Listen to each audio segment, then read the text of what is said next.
Let's talk LSU recruiting in the wake of losing quarterback Bryce Underwood. There's less than 2 weeks for LSU to recover, if they can even recover, from losing the number one recruit in the country and the number one quarterback in America. We got Steve Wiltfong, On3 national analyst. He's going to try to answer some of these questions. But first, LSU fans, I don't know if it's an exciting time, but it's a time.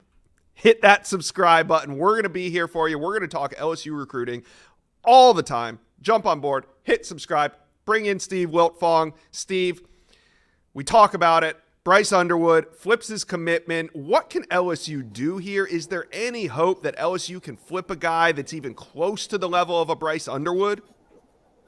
Well, there's nobody in this class that's on the level of Bryce Underwood, but Joe Sloan, LSU's quarterbacks coach, offensive coordinator, has built as many meaningful relationships with top quarterbacks in the country. He is an elite recruiter from that standpoint. And so he keeps in touch with these guys. Just that's his nature. That's his personality. So we'll see who they circle back on and who they try and flip. Do they try and take a swing at a George McIntyre? This is just me speculating. One name I know for sure that LSU is in the mix for moving forward is 2026 quarterback Brady Hart. He is committed to Michigan, but LSU and Texas A&M both recently had five-star quarterbacks flip on them. Brady Hart is in communication with both LSU and the Aggies. Michigan battling too. They just were at his game. Sharon Moore, Kirk Campbell. They talked to Brady Hart right after Bryce Underwood flipped to Michigan. But Brady Hart is definitely on the board for LSU. They were one of his favorites the first time around. He's got a great relationship with Coach Sloan, and we'll see where that goes. And then LSU, brand still powerful. The conference they play in still elite. Yep. The fans still off the charts. The stadium, the atmosphere, the environment, the track record. So, look, it wasn't your day yesterday, and it might not be your day for LSU. Struggling a little bit right now. They're struggling on the field. They're struggling on the trail. They're battling to keep guys. Mike Tyler, tight end commit. Chad Simmons and I have him flipping to South Carolina. They're going to have their hands full hanging on to DJ Pickett. Look, we talk about these things. And the message boards get a little pissed when we say, hey, I'm keeping an eye on Bryce Underwood in Michigan, or why do you keep bringing up Miami and DJ Pickett? Because we've been covering recruiting for decades. That's why. And they don't always flip, but they sometimes do. And it's going to be they're going to have a handful keeping DJ Pickett and company, but LSU has taken the way over the years as well. Texas coming after a couple of their commits too. In Cade Phillips and Zion Williams. But look, LSU, get back on track. Got a couple opportunities over the next 2 weeks to play some football. Then you get a bowl game. And the portal. LSU could really rock the portal. I mean, it's a destination place for a lot of people looking to improve their situation. So good evaluating, good identifying from the portal. We know LSU has some resources. You see people joking around on the message boards saying LSU's poor. They're not poor. They gave Bryce Underwood a pretty damn it looked like it was a pretty significant opportunity to be lucrative in Baton Rouge. It just was the second best offer, Right. But it was still pretty good, man. Like they didn't bring a knife to a gunfight there, in my opinion. It just didn't work out this time. But they got the resources, the infrastructure to go out there and recruit the best players in the country. It's just not their time right now. Hey, recruiting can be brutal at times. It's a roller coaster of emotions, and I get it. LSU fans, these are dark times, but hey, the portal has been good to LSU, Steve, especially at the quarterback position. Joe Burrow, Jaden Daniels. I'm not saying that, the time, the money, the resources put into Bryce Underwood were for naught because, hey, let's just go to the portal. But, I mean, they found success in the portal recruiting quarterbacks, so that should be maybe a bit of solace there.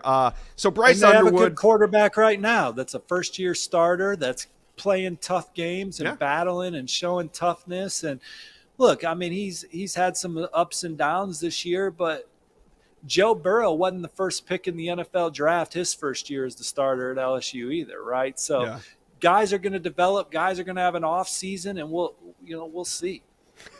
We will see. Now, we know Bryce Underwood flipping to Michigan was backed by a historic NIL deal, but there's other LSU recruits that I want to talk about that maybe aren't being offered in that same historic range for their position. But I want to get your gut feeling on guys like DJ Pickett, Harlem Berry, and wide receiver Derek Meadows, all still committed to LSU. Well, Harlem Berry's a Louisiana kid. I have not heard any smoke that he's looking around elsewhere. He picked LSU over Texas and some others the first time around. As far as I know, he's locked in. There's no buzz behind the scenes. Pickett, we just talked about it. They got their hands full. Even before Bryce Underwood, even if Bryce Underwood would have signed with LSU, LSU has their hands full with DJ Pickett. Look, the family's been saying all the right things. Coming out of his last visit, it looked very promising that he would stick with the Tigers, and he still could. I mean, he wants to play in the SEC, loves Corey Raymond, the defensive back tradition there. He feels at home at LSU, the vibe, the culture. But Miami's in there. Georgia just got a visit. He's taking visits, all right? So the conversation, people are warm in that Steve, one. And Derek Meadows, same thing. Took visits this fall. Hold on. I'm trying to remember back to like the beginning of DJ Pickett's recruitment. Am I wrong that like when DJ Pickett burst onto the scene early, Michigan, weren't they the favorite for him, or at least the leader for him at one point? Very early in DJ Pickett's process, Ohio State and Michigan were two front runners, and he visited up there quite a bit. But as it got closer to like, all right, who are my real favorites? Florida had momentum last fall, right? He was at the Tennessee game. Corey Raymond was at Florida, close to home. But Miami's always lingered in that recruitment. LSU got super hot at some point, and I think they even like led the most. So even when it looked like he was going to commit to Oregon. Right at the end, my on-3 RPM in there on Oregon was not just me just throwing something at the wall. Now, in my opinion, LSU rallied at the end and got him in the fold and got him committed to the school that I think he liked the most of the time, right? Just, dude, these kids, they go through these processes. You sit down in front of Dan Lanning, Kirby Smart, things can change, man. I mean, so these are tough decisions, and there's a lot to balance and weigh.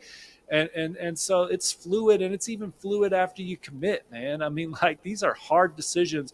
You're talking about these alpha coaches that didn't get these jobs by accident. They can tell you why you should come play there, and it's going to make a whole lot of sense. And a lot of these programs have a lot of resources from an NIL standpoint. So, but I do think that LSU led – for a lot of it for DJ Pickett. So when he committed, when they flipped it, in my opinion, flipped it back, right.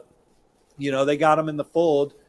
But he's taken visits, man. I mean, he's been to Florida twice, Florida once, Miami once, Georgia once this fall, in addition to LSU. Now, LSU, he's planning on being back for the Oklahoma game November 30th. That's huge, man. It's like 4 days before the early signing period. So, we'll see. We'll see how it plays out. But they got their hands full with Pickett and Meadows. I mean, Meadows has been to Michigan and Notre Dame.